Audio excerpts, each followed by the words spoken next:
పుష్పరాజ్ అంటే ఫ్లవర్ అనుకుంటివా, wild fire. ఇప్పుడు పాన్ ఇండియా లెవెల్లో ఎవరిని కదిలించినా ఇదే డైలాగ్ వినిపిస్తోంది. పాట్నాలో ఏర్పాటు చేసిన ట్రైలర్ లాంచ్ ఈవెంట్ ఎంత గ్రాండ్ సక్సెస్ అయిందో ప్రత్యేకంగా చెప్పాల్సిన అవసరం లేదు.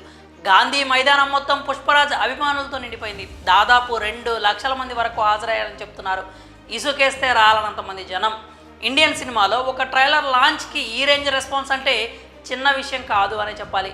పుష్ప ట్రైలర్ అటు యూట్యూబ్లో కూడా సంచలనాలు క్రియేట్ చేస్తోంది. కేవలం 15 గంటల్లోపే 40 మిలియన్ ప్లస్ వ్యూస్ని సొంతం చేసుకుంది.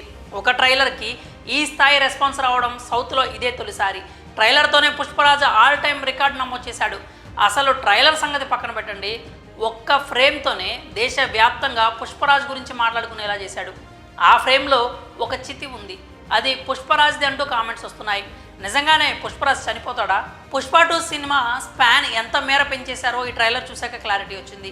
సుకుమార్ ఏదో గట్టిగానే ప్లాన్ చేస్తున్నాడని ప్రత్యేకంగా చెప్పాల్సిన అవసరం లేదు. పుష్పరాజ్ ఇప్పుడు నేషనల్ కాదు, ఇంటర్నేషనల్ అని అర్థమైపోయింది. అంటే పాన్ ఇండియా సినిమా కాదు, పాన్ వరల్డ్ మూవీగా మారిపోయింది. అలాగే పుష్పరాజ్కి శత్రువులు కూడా ఇంటర్నేషనల్ లెవెల్లో పెరిగిపోయారు. పుష్పరాజ్ అటు జపాన్లో కూడా తన సామ్రాజ్యాన్ని స్థాపించేశాడు. అక్కడ కూడా గట్టిగానే శత్రువులు పుట్టుకొచ్చారు. Trailer wild ఫైర్లా యూట్యూబ్ని తగలబెట్టేస్తోంది. ఇవన్నీ పక్కన పెడితే ట్రైలర్లో ఒక ఫ్రేమ్ గురించి మాత్రం ఇప్పుడు పెద్ద ఎత్తున చర్చ జరుగుతోంది. ఆ ఫ్రేమ్లో ఎర్రచందనంతో చితిపేర్చి ఉంది. ఎంపీ మంగళం సీను, సిండికేట్ సభ్యులు, కొన్ని వందల మంది జనం అక్కడ ఉన్నారు. అంతమంది జనం వచ్చారు అంటే ఆ శవం ఎవరిది అయి ఉంటుంది అనే ప్రశ్న అందరి మదిని తొలిచేస్తోంది. ఈ నేపథ్యంలోనే కొన్ని వాదనలు తెరపైకి వస్తున్నాయి. ఆ సీన్లో చనిపోయింది పుష్పరాజ్ అయి ఉంటాడు అని కొందరు కామెంట్స్ చేస్తున్నారు. సినిమాలో ఆ స్థాయి ఎలివేషన్స్ ఇచ్చేంత క్యారెక్టర్ ఇంకెవరికి ఉంటుంది అని ప్రశ్నిస్తున్నారు. పుష్పరాజ్ చనిపోయినట్లు చూపించబోతున్నారని అభిప్రాయపడుతున్నారు. అయితే అది నిజమైన మరణం కాదని, పుష్పరాజ్ క్రియేట్ చేసిన ఫేక్ డెత్ అని కొందరు కామెంట్స్ చేస్తున్నారు. నిజానికి అది కనుక ఫేక్ డెత్ అయి ఉంటే మాత్రం సుకుమార్ ఏదో భారీగానే ప్లాన్ చేశాడని చెప్పొచ్చు.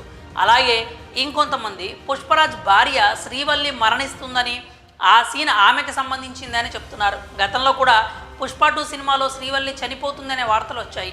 ఈ సీన్ చూసిన తర్వాత అవే నిజం అవుతున్నాయి అంటున్నారు. పైగా ట్రైలర్లో ఒక డైలాగ్ కూడా ఉంది, భార్య మాట వింటే ఎలా ఉంటుందో ఈ ప్రపంచానికి చూపిస్తాను అని పుష్పరాజ్ అంటాడు.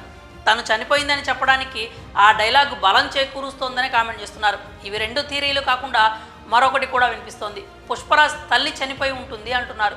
పుష్పరాజ్కు తల్లి అంటే ఎంత ఇష్టమో అందరికీ తెలుసు. ఆమె చనిపోవడం వల్లే అంత పెద్ద ఎత్తున అంత్యక్రియలు ఏర్పాటు చేశారా అని కూడా అభిప్రాయాలు వినిపిస్తున్నాయి.